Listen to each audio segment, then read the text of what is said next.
বিন আব্দুল আজিজ রাদিয়াল্লাহু তাআলা আনহু এর সাদাসিধে জীবনযাপন। খলিফা ওমর বিন আব্দুল আজিজ রাদিয়াল্লাহু তাআলা আনহু 2.5 বছর খেলাফতে থাকার পর মাত্র 39 বছর বয়সে শত্রুদের বিষ প্রয়োগে শাহাদাত বরণ করেন।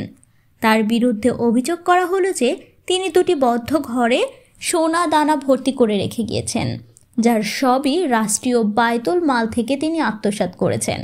পরবর্তী খলিফা ইয়াজিদ বিন আব্দুল মালেক অভিযোগকারীকে সাথে নিয়ে ওমরের বাড়িতে গিয়ে 2টি কক্ষ খুললেন।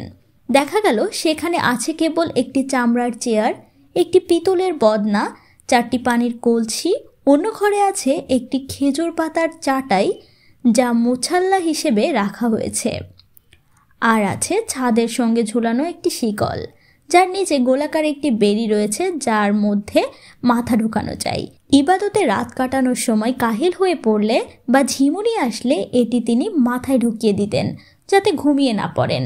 সেখানে একটি সিন্দুক পেলেন যার মধ্যে একটি টুকরি পেলেন যাতে ছিল একটি জামা ও একটি ছোট পাজামা, আর তার পরিত্যক্ত বস্তুর মধ্যে তার স্ত্রীর কাছ থেকে পেলেন তালি দেওয়া একটি জামা এবং একটি মোটা জীর্ণশীর্ণ চাদর।